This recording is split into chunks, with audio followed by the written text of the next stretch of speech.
I got to ask you, Brett, if I was as a financial business owner, either an attorney, real estate agent, et cetera, what would be the top three things that I should look to outsource? What are the top three things? Okay, so first of all, we have a lot of CPA clients as well, and before I re-ask me that question in a few, but the genesis of this business Get Staffed Up is my co-founder. I said he figured out how to do this. He had a real estate law firm. He's also an attorney. So what he did is he got 4 people out of the Philippines to do all of the post closing, right? So if you ever bought a house, there's Yes, it's right. I'm not a real estate agent, but there's just like it seems like a million documents you got to sign and all kinds of right. stuff, and that's just you sign them and you leave. But now he would scan them, they'd all get sent over, like encrypted, and then they would be reorganized and they got to be recorded here and all these things that have to happen with those files. So for the insurance industry, I mean, I don't know exactly what you sell and what you're doing, but if you set up a kind of an assembly line, why wouldn't you look to either buttress what you already have with additional hands on deck with somebody that's remote, or organize the business that way. We're not advocates of replacing your current people or getting rid of your current people. We're advocates of hiring smarter, adding payroll that just crushes you every time you want to grow, and it's just like, Right. well, I'm so tired of this. I don't care if I really don't make any money. I'll just hire enough people, and man, that gets stressful because what happens when the business has a little bit of a dip, like most do.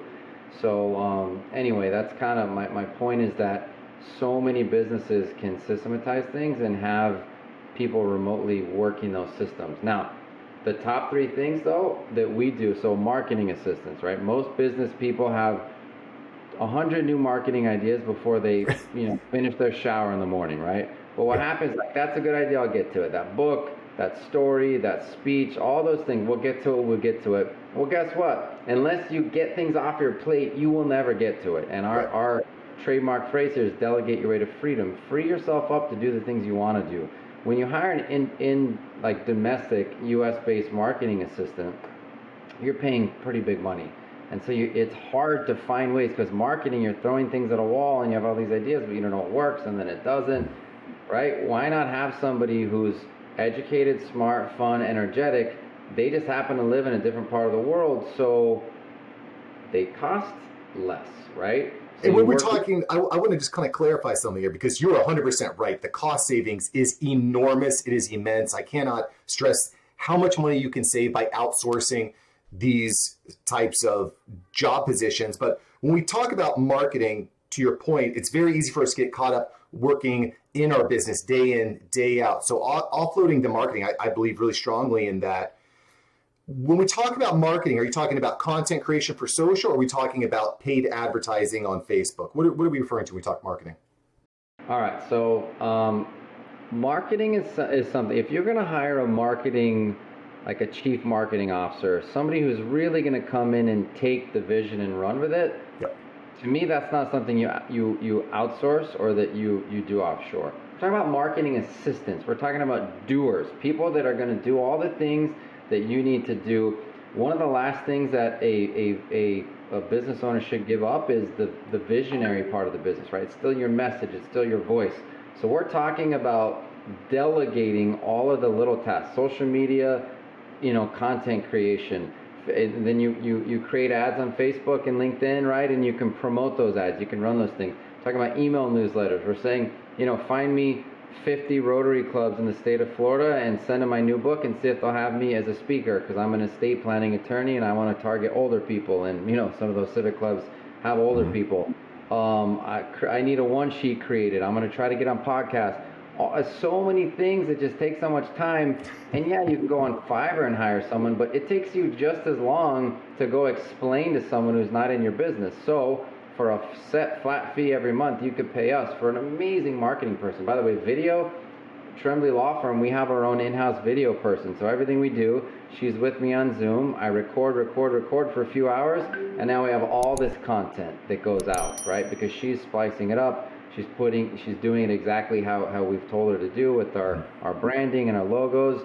I mean, it's amazing all the things you can get done when you figure out you don't need them in person for you. So It's immensely powerful. And I just want to point out, when I onboarded my first team member, it took me 6 months to find the right person. That is an immense amount of time and energy and cash. Bringing onboarding doesn't work out. You interview them, they don't show up. There's all these steps to that. So I love the idea that, you offer kind of, you could have saved me 6 months of time, is what I'm trying to say. And I think that's interesting. And for everyone out there, you can find out more at getstaffedup.com/VIP, and just let Brent know you heard him on the After Hours Entrepreneur, get you a hot discount. But yeah, it's tremendously powerful. What's the feedback that you get from clients when you hook them up with a new virtual assistant? What are they like immediately, like, this is what I've been missing all my life, Brett? What do they say? Yeah, and I don't want to make this sound like I'm lying or that I'm overdoing this, right?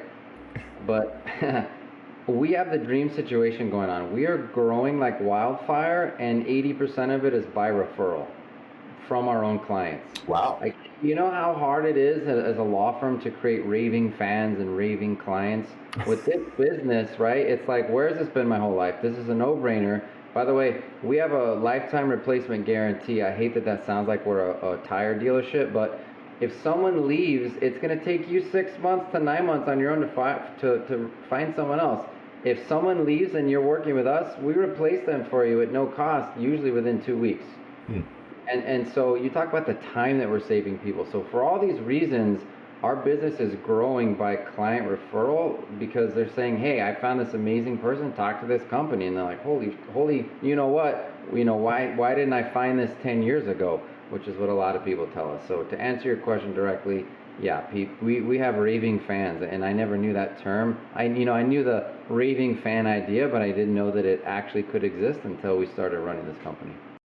Yeah, well, when you change someone's life and you're saving them tens of thousands, not hundreds of thousands of dollars in staffing, you're going to create raving fans. That's the bottom line. And it's very easy, especially, I don't want to call out the older generation here, but it's very easy to get caught up in, this is the way we've always done it. This is the way that's always worked. We're going to keep doing it this way. But we're living in a weird time now. Technology, video interviews, social media, podcasting, this stuff is new.